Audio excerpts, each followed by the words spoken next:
우리 옆에 있는 분에게 눈빛으로 좀 인사하면 좋을 것 같습니다. 잘 오셨습니다. 좀 이렇게 눈빛만으로 좀 말씀을 안 하셔도 이렇게 눈빛만으로 좀 좋을 것 같습니다. 제가 그 설교 이제 교회 와서 처음 하는데 그 목사님께서 긴장하지 말라고 이제 문자를 주셨습니다. 그 긴장을 안 하고 있었는데 제가 더 긴장하게 좀 되었던 것 같습니다. 사무엘상 1장은 한 편의 드라마 같습니다. 성경은 세 인물을 소개하는데 먼저는 엘가나입니다. 엘가나는 좋은 집안의 출신이며 하나님을 향하여 건건하고 사람을 향해서는 긍휼이 많은 사람이었다고 성경이 말하고 있습니다. 그런데 이 좋은 사람을 향해서 성경이 한마디를 덧붙이고 있습니다. 그것은 아내가 둘이라는 것입니다. 여러분 감이 오십니까? 아내가 둘이라고 합니다. 제가 그 예전에 청년들하고 성경 공부를 하는데 그 드라마를 좋아하는 청년이 저한테 그러더라고요. 목사님 이거 막장 드라마네요. 그 왜? 했더니만 목사님 드라마도 안 보세요. 이거 보면 알아요. 아내가 둘이잖아요. 이렇게 얘기를 했습니다. 두 명의 아내 가운데 성경이 제일 먼저 소개하는 사람이 있다면 그것은 바로 한나입니다. 한나는 좋은 남편과 가문의 시집을 갔습니다. 그런데 성경은 이런 한나를 향해서도 한마디를 덧붙이고 있습니다. 아이를 낳을 수 없었다. 우리도 그랬지만 이 시대에 여성들은 사회 중심이 아니라 주변인이었습니다. 한나와 같이 아이를 낳지 못한다는 것은 주변에도 끼지도 못하고 또 더 멀어져 어디에도 자신의 마음과 몸을 쉽게 터놓을 수 없다는 것을 의미했습니다. 그리고 유대인들에게 있어서 아이를 낳지 못한다는 것은 하나님의 저주, 아니 적어도 축복은 아니었습니다. 두 명의 아내 가운데 마지막은 브린나입니다. 브린나는 한나와 달리 아이를 낳았습니다. 근데 성경이 이 브린나를 향해서도 한마디를 더하고 있습니다. 한나를 엄청 괴롭혔다. 사방이 다 막혀있는 이런 상황에서 한나가 찾은 길은 바로 하늘이었습니다. 한나는 하늘을 향해 일어섰고 기도하기 시작했습니다. 그리고 그런 한나의 목소리를 들은 하나님은 응답을 하십니다. 그게 바로 사무엘이죠. 그래서 사람들은 한나의 이야기를 묵상하며 한 사람의 고통과 억울함이 해결되는 아주 감동적인 이야기라고 말을 합니다. 그러나 이 좋은 이야기도 쉽게 납득하기 어려운 부분이 있습니다. 그것은 바로 한나가 아이를 낳지 못한 원인이죠. 성경은 그 원인을 두고 하나님이라고 분명하게 표현을 하고 있습니다. 왜 그럴까? 사무엘상은 사실 사사시대가 그 배경입니다. 사사시대의 이스라엘은 여러 가지 어려움에 노출되어 있었습니다. 이스라엘은 12지파로 분열이 되었고 주변의 적국들은 끊임없는 공격을 해왔습니다. 그래서 이스라엘의 각 가정들은 나라를 지키기 위해 한 명의 아들이라도 더 낳으려고 했습니다. 그런데 성경은 사사시대가 끝나고 사무엘상을 시작하면서 이렇게 말을 하고 있습니다. 한나는 아이를 낳을 수 없고 그 원인은 하나님이다. 여러분 이해가 되시나요? 전 이해가 안 되더라고요. 하나님 왜 그러셨을까? 말씀을 준비하면서 제가 깨달은 게 있는데 그것은 한나를 통해 하나님이 이스라엘의 영적 상태를 보여주기 위한 것이었다고 합니다. 한나가 좋은 가문의 시집을 간 것처럼 이스라엘 역시 하나님의 선택을 받은 백성이었습니다. 한나가 엘가나의 아내였던 것처럼 이스라엘 역시 여전히 하나님의 백성이었습니다. 그리고 한나가 자녀를 낳을 수 없었던 것처럼 이스라엘은 무력한 국가였습니다. 그러니까 성경은 바로 이스라엘 너희들은 한나와 같이 무력하다 이것을 이야기하고 싶었던 거죠.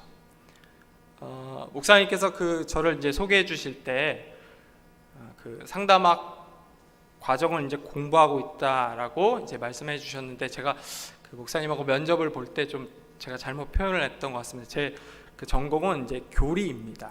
여러분 아시죠? 교리 좀 딱딱하고 한 거.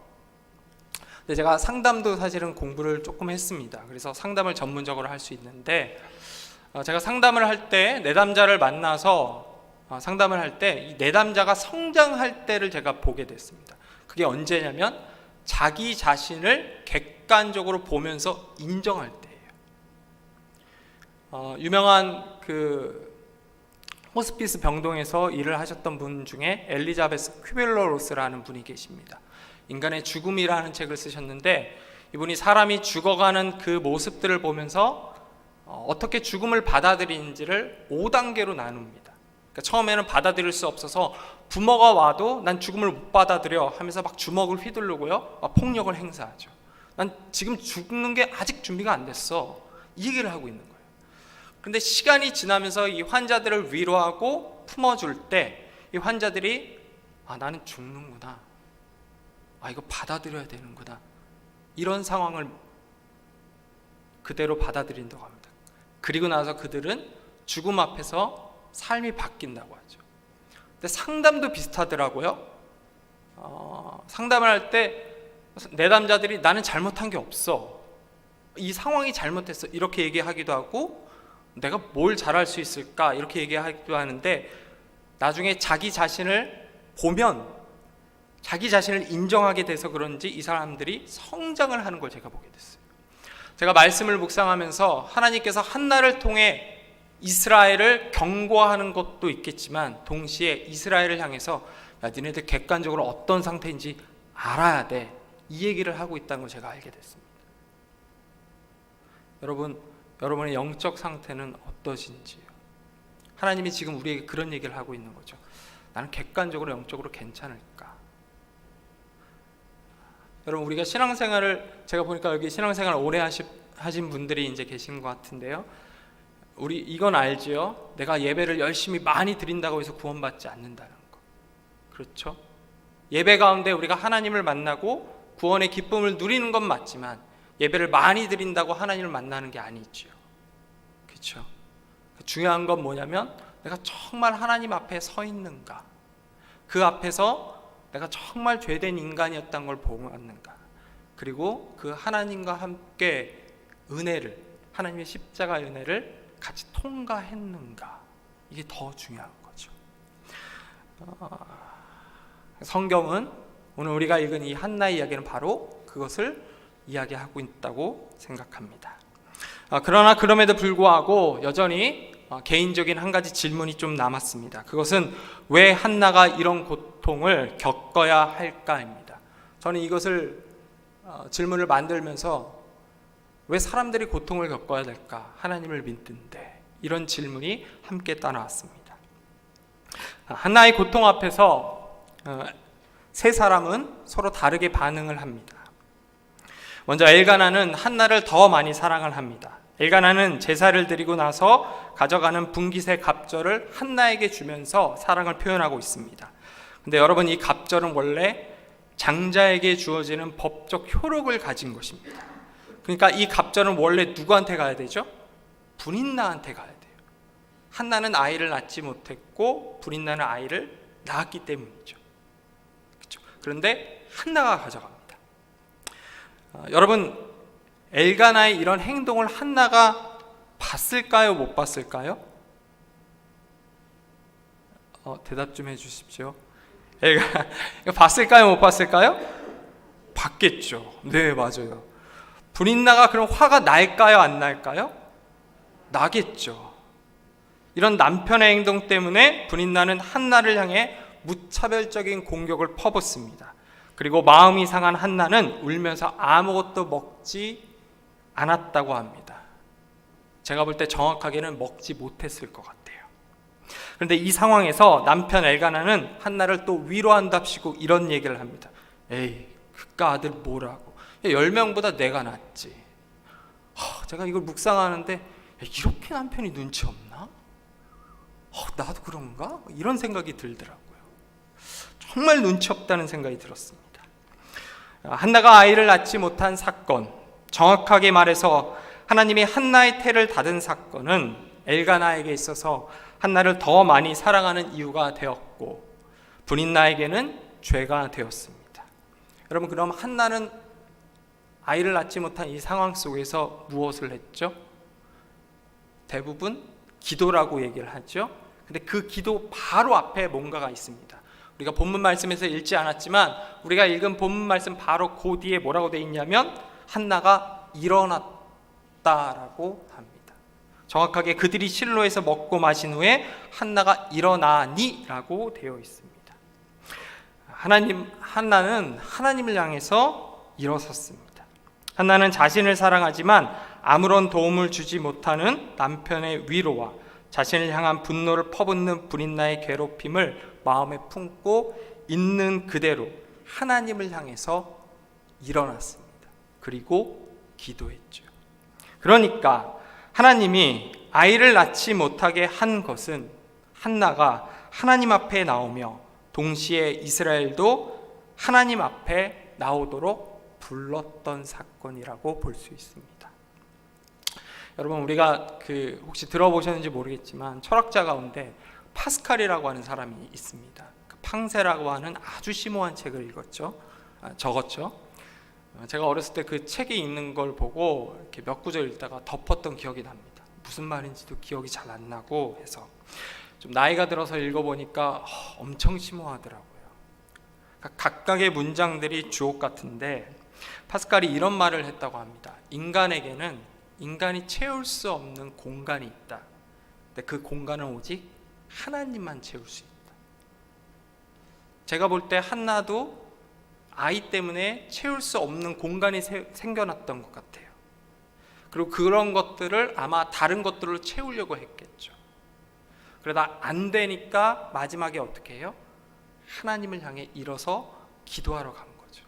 남편이 그렇게 법적인 효력을 있는 그 갑절을 줬음에도 불구하고 채워지지 않았다는 것은 그는 오직 하나님만 채울 수 있다는 겁니다. 여러분, 우리가 신앙생활을 하다 보면 진짜 하나님 왜 이러시지? 이럴 때가 너무 많이 있어요. 채워지지 않는 거죠. 저도 여러분 채워지지 않는 것을 다른 걸로 많이 채웠습니다. 근데 저만 그런 게 아니라 많은 분들이 그런 거를 다른 걸로 채우려고 하고 실제로 채우고 있는 분들도 계시더라고요. 제가 목회자로서 딱 봤을 때 가끔 이런 분들을 보거든요. 이렇게 채워지지 않는 공간을 교회에 나와서 열심히 봉사를 합니다. 그리고 조금 위험하긴 한데 목회자들이 가끔 그거를 이용하려고 하는 걸로 제가 봐요. 그렇게 하면 좋지요. 또 성도들에게 칭찬받고. 여러분, 근데 그거 죄입니다. 그거 봉사나 어떤 다른 걸로 채워지면 안 되고 뭘로 채워져야 돼요? 하나님으로 채워야 되는 거예요. 정확하게 얘기하면 말씀으로 채워야 한다는 거죠. 사람들은 이 세상에 살면서 다른 사람들이 누리는 것들을 자신도 누려야 한다고 보통 생각을 합니다. 남들이 대학을 가면 자신도 가야 하고, 남들이 결혼을 하면 자신도 해야 한다고 하고, 또 남들이 아이를 낳으면 자신도 아이를 낳아야 된다고 생각을 합니다. 물론 요즘은 가치관이 많이 바뀌어 결혼이나 자녀에 대한 생각이 사라져가고 있지만 사람들은 여전히 남들이 누리는 일상적인 것들을 누릴 수 있어야 행복하다고 말을 합니다. 그리고 반대로 그런 것들을 누리지 못하면 그것을 두고 참 불행하다, 이렇게 이야기를 합니다. 지금은 그나마 괜찮아졌지만 불과 몇 년 전만 하더라도 여러분, 사람들이요, 남들이 누리는 것을 누리지 못하면 분인나처럼 반응하곤 했습니다. 제가 어릴 때인데 가끔 이제 동네 약국에 아주머니들 모여서 인생이 잘 안 풀리는 분들을 보면서 이런 얘기를 했던 거를 제가 기억해요. 에휴, 지지리도 복이 없지. 제가 어린데 아직도 기억이 나요. 어렸을 때 들었는데. 근데 그분들이 여러분 다 동네 교회를 다녔던 분이에요. 지금 생각해 보니까 좀 섬뜩합니다. 왜 분인나처럼 반응을 할까? 나도 그런 적이 있는 건 아닌가? 근데 여러분, 제가 보니까 그 한국이란 요 공간 속에서 이렇게 축복의 영역에 들어가지 않는 부류의 두 부류의 사람이 있다는 걸 제가 보게 됐거든요. 누군가 이렇게 봤더니만 하나는 동남아 외국인이고요, 다른 하나는 장애인인 것 같습니다. 저는 개인적으로 그 미국에 있을 때 인종차별을 당해서 거의 싸우기 일부 직전이었습니다. 여러분 그거 아시죠? 미국에서는 잘못 싸우면 총으로 쏴버립니다. 근데 저도 젊은 나이에서 혈기에 너 죽고 나 죽자 이 상태였던 적이 있거든요. 그래서 제가 한국에서 이렇게 동남아 유학생들을 보면은 제 입장이지만 좀 한마디를 더 하고 또 따뜻함을 좀 전하려고 하는 게 좀 제 안에 있습니다. 그런가 하면 장애인들도 보면 제가 최선을 다해서 좀 도와주고 싶어하는 마음이 있습니다. 사실 여러분 장애인들은 그 몸의 한 부분만 잘못된 거지 전체가 잘못된 건 아닙니다. 근데 우리는 얼핏 유교 사상도 있고 또 어떤 문화 때문에 그런지 장애인들을 보면 인격 전체를 무시하려고 하는 경향이 있는 것 같습니다. 근데 그렇진 않습니다. 제가 청소년하고 청년들 그리고 젊은 부부들을 거의 한 10년 동안 사역을 했는데 한 번은 그 청소년 가운데 이제 장애인 친구들이 이제 오게 됐습니다. 학생들이 한 12명이었는데 그때 부흥을 해갖고 30명이 조금 안 됐거든요. 근데 6, 7명이 장애인이었어요.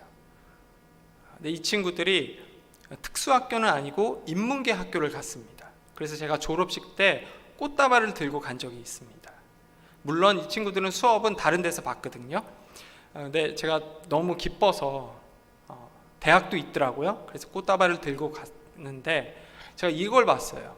그 친구들이 다른 데서 수업을 해서 그런지 졸업식 때 소위 정상이라고 할 수 있는 친구들 가운데 어느 누구도 이 친구들을 향해서 먼저 손 내밀고 사진을 같이 찍자라고 하는 거가 한 번도 없다는 걸 제가 보게 됐어요. 제가 그 모습을 보면서 마음이 진짜 아려왔습니다. 엄청 아려왔는데 그때 이런 생각이 스쳐 지나가더라고요. 이게 나구나. 이게 크리스찬이구나.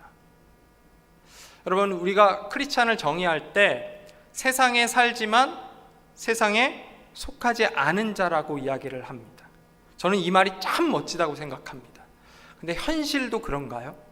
현실은 그렇게 멋지지 않죠. 어느 누구도 여러분 크리스찬이라고 했을 때 먼저 다가와 손 내미는 경우 거의 없습니다. 진짜 거의 없어요. 여러분 생각보다 많은 그리스도인들이 남들이 입는 따뜻한 옷을 못 입거나 또 남들이 누리는 외식 한번 못하고 또 남들이 당연하게 여기는 가족 공동체가 없습니다. 그리고 그런 것들 때문에 세상 사람들은 우리를 무시하곤 합니다. 여러분 실제로 코로나가 터졌을 때 사람들은 우리를 향해 이런 얘기를 했죠. 야 네가 믿는 하나님 왜 아무것도 못하냐? 야 코로나 터졌어. 야 하나님 전능하다며. 근데 왜 아무것도 못해? 여러분 제가 그 질문을 받는데 한마디도 못했어요. 여러분 제가 교리 전공이라고 했지 않습니까? 근데 진짜 한마디도 못했어요. 그냥 한숨만 쉬는데 그것도 속으로만 쉬었습니다. 그리고 제가 기도하면서 계속 물어봤어요. 하나님 왜 그러실까? 하나님 왜 그러세요? 여러분 왜 하나님은 우리를 이런 말도 안 되는 상황 속에 그냥 두실까요? 저는 잘 모르겠습니다. 그런데 하나님은 아시겠죠. 그리고 오늘 우리가 읽은 본문을 따라 답을 찾아간다면 그것은 하나님께서 세상과 우리를 구별해서 사랑한 것처럼 하나님께서 우리를 자기 곁에 더 가까이 두려는 부르심인 것 같습니다. 여러분 말씀을 마칩니다. 여러분 한나가 기도하러 가기 전에 자신의 고통 앞에서 기도하러 가기 전에 가장 먼저 한 것이 있다면 그것은 일어서는 것입니다. 제가 사역을 할 때 한 번은 안산에 있었거든요. 근데 정말 우리가 상상할 수 없는 그런 일들이 막 펼쳐집니다. 그 가운데 하나가 뭐였냐면 세월호 사건이었어요. 다행히 저희 교회는 없었는데 제 옆에 제 친구가 사역하는 교회는 세월호 사건에 탄 친구가 있었어요. 그 친구가 이제 2명을 아는데 한 명은 자기 교회 사역 청소년이었고요. 다른 한 명은 그 교회에서 예배드리는 목사님 아들이었습니다. 제 친구가 이렇게 팽목항을 가갖고 통화를 하는데 그 배에 타고 있는 남자 형제 누나랑 같이 갔어요. 근데 그 누나가 이렇게 얘기하더라고요. 당시 이제 제 친구가 전도사였거든요. 전도사님, 저는 하나님이 내 동생 구해줄 걸 믿어요.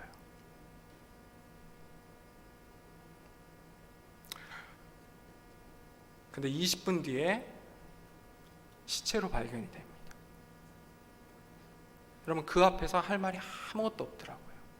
시간이 지나서 제가 내린 결론이 있다면 그것은 그런 친구들이 다시 일어설 수 있도록 조용히 가만히 가서 야, 기도하자, 이게 아니라 그 마음을 어루만져 주려고 하는 것입니다. 가만히 가서 그 친구들이 다시 일어서서 스스로 하나님께 나아갈 수 있도록 그들을 품어주고 위로해 주는 것.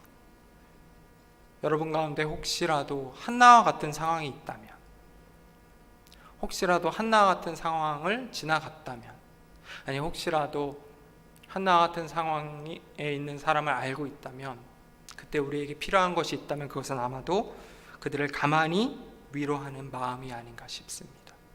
그리고 때가 되면 하나님께서 그들이 다시 일어나 하나님 당신 앞에 올 수 있도록 부르지 않을까 합니다. 기도하겠습니다. 하나님 아버지, 우리가 믿는 하나님은 우리의 머리털 하나하나 다 세시고 아시며 참새 한 마리도 그냥 쉽게 떨어져 죽지 않을 만큼 우리의 모든 삶을 감찰하시고 인도하시며 또 거기서 멈추는 것이 아니라 온 세상을 다 만드신 전능하신 분이라고 우리가 배우고 고백해왔습니다. 그러나 하나님 아버지, 우리가 이따금 살아갈 때 이따금 겪는 그 고통 앞에서는 아무 말을 하지 못합니다. 왜 내게 이런 삶이 찾아왔는지, 또 이것이 내 삶 속에서 어떤 의미가 있는지. 하나님 아버지, 우리가 그런 삶을 맞이할 때가 온다면, 혹여나 이 자리에서 그런 삶을 맞이하고 있는 분이 있다면 하나님, 우리가 한나처럼 다시 일어설 수 있도록 우리의 마음을 단단히 붙잡아 주시옵소서. 우리가 또 그들과 함께 할 수 있다면 그들 옆에 가서 가만히 위로하면서 그들이 다시 일어설 수 있도록, 스스로 일어나 한나처럼 하나님께 나아가 기도할 수 있도록 우리를 하나님의 도구로 삼아 주시옵소서. 감사합니다. 예수님 이름으로 기도했습니다. 아멘.